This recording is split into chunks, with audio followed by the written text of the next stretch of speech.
तो इलाहाबाद हाईकोर्ट ने ज्ञानवापी को लेकर के बहुत बड़ा फैसला सुनाया। इलाहाबाद हाईकोर्ट ने 5 याचिकाओं को लेकर के फैसला सुनाया।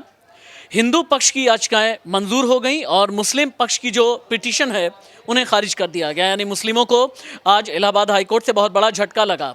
ये केस क्या है समझिएगा। ज्ञानवापी में पोषणीयता का मामला है, अंग्रेजी में बोलते हैं ना मेंटेनेबिलिटी। तो मेंटेनेबिलिटी वाली जो पिटीशन थी जिसमें मुस्लिम पक्ष का ये कहना था कि 1991 का पूजा स्थल कानून ये कहता है कि 15 अगस्त 1947 से पहले जिस किसी भी निर्माण का स्वरूप अगर हिंदू आधार पर होगा तो वो मंदिर ही रहेगा और अगर मुस्लिम आधार पर होता है तो ये मस्जिद ही रहेगा। खैर, इसकी मेंटेनेबिलिटी को लेकर के हिंदू पक्ष की एक तरह से अभी अंतरिम जीत है और मुस्लिमों की हार है। मुस्लिम पक्ष का भी ये कहना है कि सुप्रीम कोर्ट का रुख करेंगे। लेकिन ये 5 पिटीशंस क्या थी? इन 5 पिटीशंस को बहुत आसान शब्दों में एक बार समझ लेते हैं।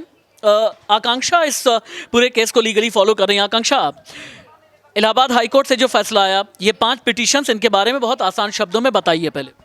सर, ये पिटिशंस जो थी वो एक तरीके से चुनौती दे रही थी, तो चुनौती देने वाली इन सभी याचिकाओं को खारिज किया गया है और ये मुस्लिम पक्ष को बहुत बड़ा झटका है क्योंकि एचसी ने एक बहुत बड़ा स्टेटमेंट दिया है, वो है प्लेसेस ऑफ वर्शिप एक्ट जो 1991 है उसको लेकर। वो ज्ञानवापी पर अप्लाई नहीं होता। एक मिनट रुकिएगा। संतोष, क्यों आखिरकार ये कहा जा रहा है कि आज इलाहाबाद हाईकोर्ट से मुस्लिम पक्ष की एक तरह से अंतरिम हार हुई है और हिंदू पक्ष के लिए बहुत ज़्यादा प्रफुल्लित होने वाला फैसला है?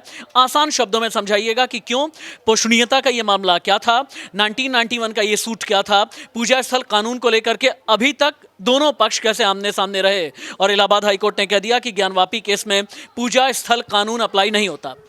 क्योंकि देखिए, जो सर्वे है वो अपने आप में काफ़ी मायने रख रहा है और उस जो सर्वे हुआ है, सर्वे में बहुत सारी चीज़ें साफ हैं।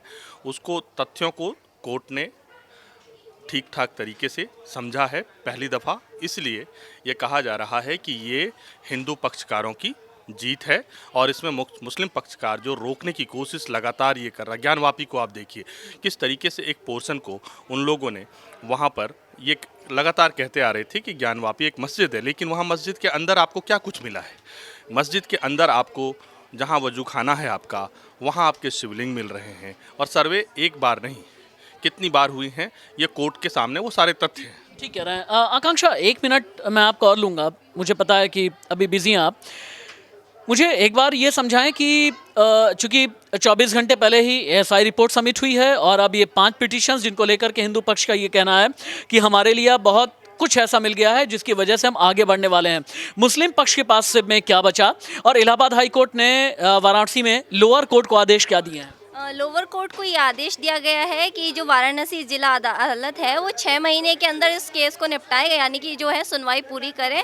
और मुस्लिम पक्ष के पास अब कुछ ज़्यादा बचा नहीं है क्योंकि रिपोर्ट भी सबमिट कर चुकी है और साथ ही साथ इसमें ये भी कहा गया है कि एएसआई सर्वे को अगर बढ़ाना चाहे, हिंदू पक्ष की तरफ से अगर कोई याचिका आती है तो वो सुनने योग्य है, उसको एक्सटेंड किया जा सकता है। तो ये बड़ा पॉइंट है अपने आप में।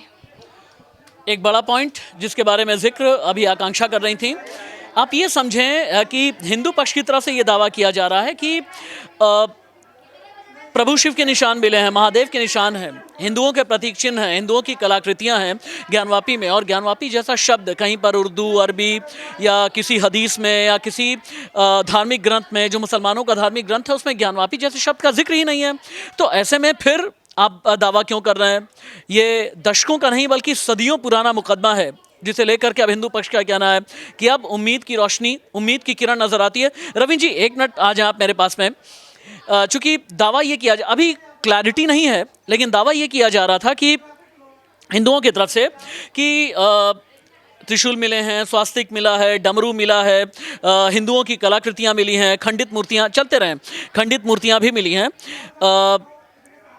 एएसआई रिपोर्ट जो फाइल की गई है, इस रिपोर्ट में ये कहा जा रहा है साइंटिफिक एविडेंसेस हैं और अब इलाहाबाद हाई कोर्ट वाला फैसला और कल जो एएसआई रिपोर्ट सबमिट की गई, इन दोनों खबरों को एक साथ किस तरह से देखा जाए? देखिए, पहले एएसआई रिपोर्ट से स्टार्ट करें तो ज़्यादा बेहतर होगा। कल पुरातत्व सर्वेक्षण ने अपनी रिपोर्ट जो दाखिल की है वो सीलबंद लिफाफे में की है पहले तो। तो अभी उसमें क्या है क्या नहीं है वो रिपोर्ट जब सामने आएगी तभी पता चलेगा। तो उस पर एक खबर ये कहा जा रहा है कि पेन ड्राइव में एक कोई डिजिटल मैप भी सबमिट किया गया है। ये डिजिटल मैप क्या होता है? देखिए ऐसा है, डिजिटल मैप वो होता है कि जब हम जीपीएस के थ्रू एक पूरा उसका सर्वे करते हैं और उससे एक मैपिंग करते हैं और उसमें कार्बन डेटिंग भी शामिल होती है, तो वो एक डिजिटल मैप होता है कि उसमें पता होता है कि नींव में क्या है, नींव की इसके जो कार्बन से उसकी क्या डेट निकल के आई है, यानी वो कितना पुराना वो उसे कितना पुरातन है। पुरानी वो जगह है या पुराना मंदिर है या मस्जिद है, जो भी कुछ है। अभी उस पर कहना कुछ भी बहुत जल्दबाजी होगी। इसके अलावा आज का जो फैसला है, जो आज का इलाहाबाद हाई कोर्ट का फैसला है, उसे दो चीज़ें उसमें हमें समझनी होगी। जैसे उसमें दो मुस्लिम पक्ष हैं, एक तो उत्तर प्रदेश जो वक्फ बोर्ड है वो सुन्नी वक्फ बोर्ड और मस्जिद इंतजामिया कमेटी। उसने ये कहा कि इसका जो मालिकाना हक है, क्योंकि वो काफ़ी दिनों से उसका रखरखाव कर रहे, तो वो उन्हीं के पास रहना चाहिए। और जो हिंदू पक्ष है उन्होंने कहा था कि भाई इस इलाके जो काशी विश्वनाथ के पास जो मस्जिद है वो एक मंदिर है और उसका मालिकाना हक क्योंकि सामने नंदी महाराज बैठे हुए हैं। नंदी महाराज जो हमेशा ही शिव जी के बिल्कुल सामने होते हैं। इसको समझने की ज़रूरत है। कहीं पर भी मस्जिद का कोई उल्लेख नहीं है, मस्जिद के सबूत नहीं है, मस्जिद की बजाय बल्कि मंदिर की हिस्ट्री है, लेकिन मस्जिद की हिस्ट्री नहीं मिलती है। औरंगज़ेब ने मंदिर तोड़ दिया था वगैरह वगैरह। देखिए ये तो बहुत कॉन्ट्राडिक्ट है। अगर हम हिस्ट्री में जाएँ तो एक बहुत अलग तरह की थ्योरी हमारे सामने आएगी, लेकिन फ़िलहाल हम बात अगर कोर्ट की करें, कोर्ट के फैसले की करें, तो उसे समझना इसलिए बहुत ज़रूरी है क्योंकि कोर्ट चलता है अपने सबूतों पर, फैसलों पर, सर्वे पर। अगर हम अयोध्या की बात करें तो उसमें भी जब तमाम तरह के सबूत सामने आए, तमाम तरह की दलीलें सामने आई, तब जाकर के फैसला आया। और ऐसा ही ज्ञानवापी पर होगा। और इसमें मैं दो चीज़ें ज़रूर ऐड करूँगा जाते जाते।